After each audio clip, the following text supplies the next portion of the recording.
السلام عليكم ورحمة الله وبركاته. ازيكم يا حبايب قلبي؟ يا رب تكونوا بخير وبصحة دايما ان شاء الله. كده مع بعض هنعمل اجمل فطيرة، وهنحكي حكاية الفطيرة مع بعض واحنا بنفردها. معانا هنا دقيق، ومعانا معلقة كبيرة من السكر، ونص معلقة ملح كده صغيرة، ومية دافية يعني تحط صباعك كده ما تلاقيهاش سخنة. تمام. اول حاجة نسمي الله، بسم الله الرحمن الرحيم. طبعا هنحتاج سمنة وزيت كده. اول كوبايه. طب ليه انا بعمل كده؟ عشان تخلوا بالكم ان كل حاجه نص كيلو بالظبط بيعادل 3 كوبايات ونص من الدقيق. ده نص كيلو بيعادل 3 كوبايات من بتوع الشاي اهو، ونص 3 كوبايات ونص. لازم ننخل الدقيق علشان طبعا احنا جايبينه دقيق سايب، ممكن يكون العلاف او طبعا بتاع الدقيق حاطط نوع كده اللي هو بقوليات جنب الدقيق، فممكن يكون فيه بقوليات جنب الدقيق. تمام اهو.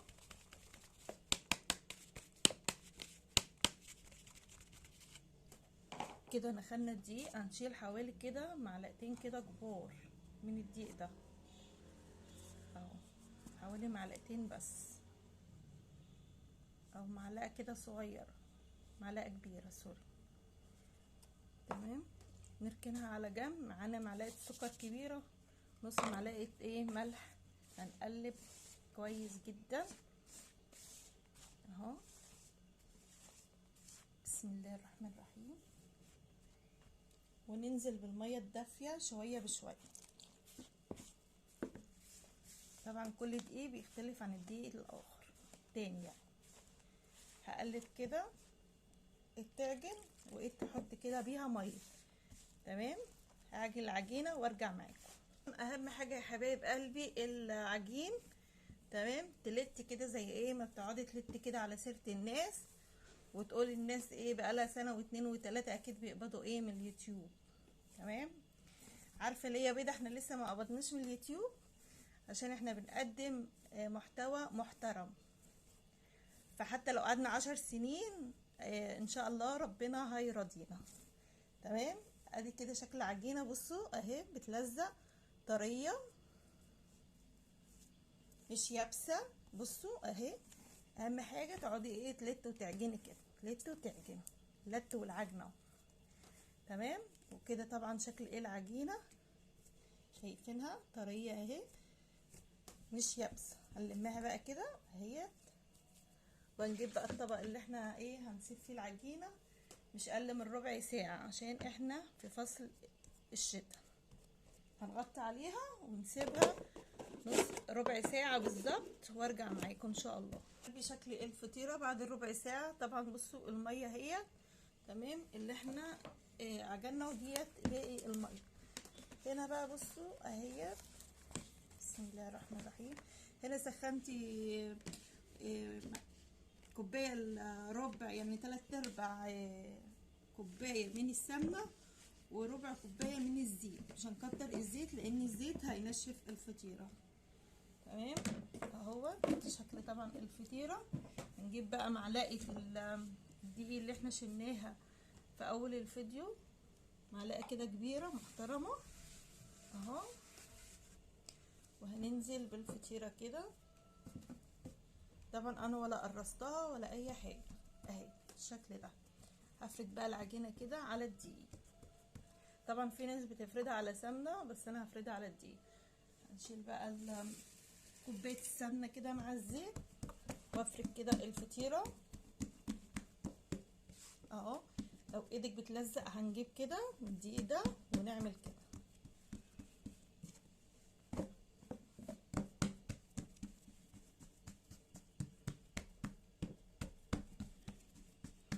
طبعا عشان مريحين الفطيره فهي بتتفرد معانا كده ما بتلمش. تمام.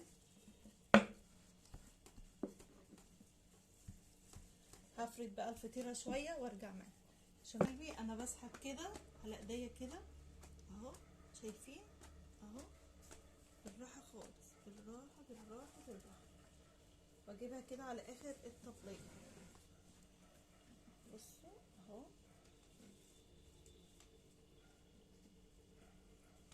حتى لو الفطيره لزقت كده معاكي ما تخافيش خالص، او اتقطعت ما تخافيش برده خالص.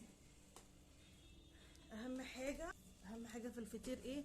هنسحب من جوه لبره كده. بصوا اهي، نقول بقى بسم الله ما شاء الله. كل الزوايد دي اللي هي تحت كده هنفردها برضه. بصوا اهي، ناخد كده على ايدنا ونفرد كده. بصوا اهو، شايفين اهو، شايفين كده؟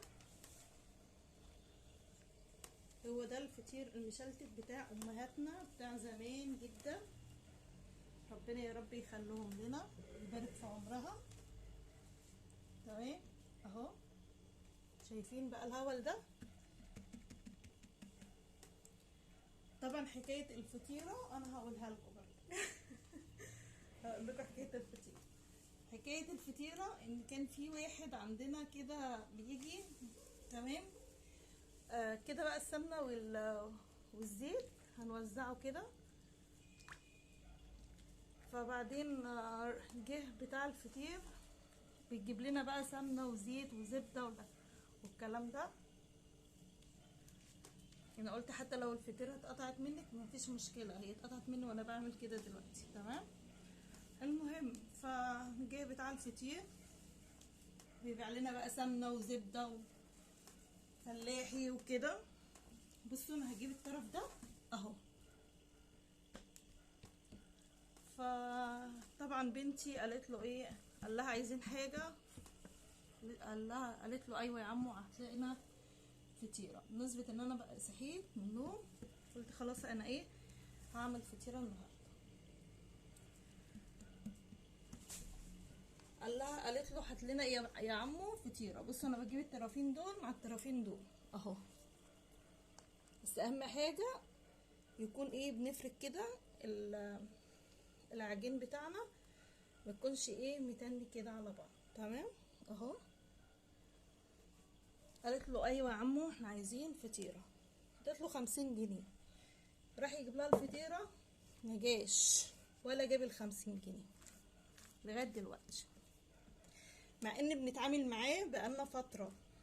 يعني بصوا بقى الامان ان احنا بنتعامل معاه بقالنا فتره، يعني بقاله شويه اكتر كده. تمام اهو.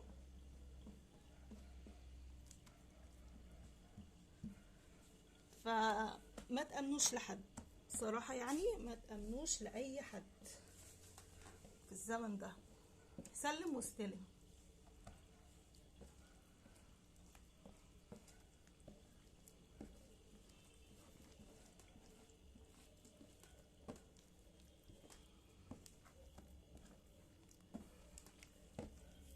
هنلم كده. بصوا بقى الفطيره كده اهي، حتى لو اتقطعت معاكي مفيش مشكله، انا بقولها حتى لو اتقطعت معاكي مفيش مشكله. نجيب بقى الصينيه. بصوا احنا لميناها كده زي ايه، كوره كده. تمام بصوا اهو.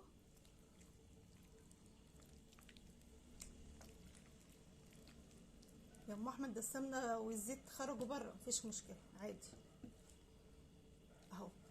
بصوا هنجيب بقى الصينيه بتاعتنا مش هندهنها اي حاجه. هننزل كده وهناخد كده ايه الفطيره، هنسيبها ربع ساعه تاني وبعدين ارجع معاكم. عايزين يا حبايب قلبي فقاقيع الهوا دي اللي بدأت كده تظهر من الفطيره، ممكن تسيبيها اكتر من ربع ساعه، يعني ممكن تسيبيها نص ساعه. تمام، كل ما تسيبيها هتكون اجمل واجمل. هنفرد بقى. بصوا العجينه لو لمت معاكي يعني تفرد كده ولقيتيها قاسيه معاكي ما بتلمش ما بتتفردش سوري، سيبيها تاني. تمام اهو، شايفين اهو، نفرد كده. طبعا الفطير بيحتاج نار عاليه مش نار هاديه، تدخل فطيرة على 200 220. تمام. كنت عايزة صينية اكبر من دي، بس ان شاء الله هتكون كويسة جدا. شايفين بقى في قفيع الهواء اللي بقول عليها دي كده. خلص الفطيرة وارجع معاكم. بسم الله ما شاء الله، شكل الفطيرة بعد ما خرجت من الفرن. مشلتت ده ولا مش مشلتت؟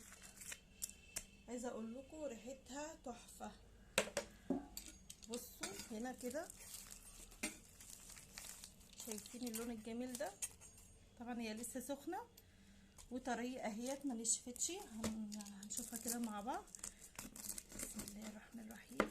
سخنه جدا بصراحه، تستاهل بقكم. اهي بصوا بقى التوريقه الجميله دي اللي انا بقول عليها. بصوا ما تبرد هرجع معاكم. شايفين بقى يا حبايب قلبي، الفطيره طبعا بردت شويه لان الفطير بيتاكل سخن، ما ينفعش ان احنا نسيبها تبرد خالص. شايفين بقى التوريقه الجميله دي بتاعتها؟ شايفين اهو، احلى فطير فلاحي. تسلم الايد اللي علمت وربط، ايد امي طبعا. بصوا ربنا يخليها لي. شايفين اهو، بصوا بقى من تحت، شايفين الجمال؟ شايفين اللون الجميل الاصفر الجناري ده؟ وكده الفيديو بتاعنا النهارده، ولو عجبك ما تنسيش اللايك وسبسكرايب وفعلوا الجرس عشان يوصلك كل ما هو جديد.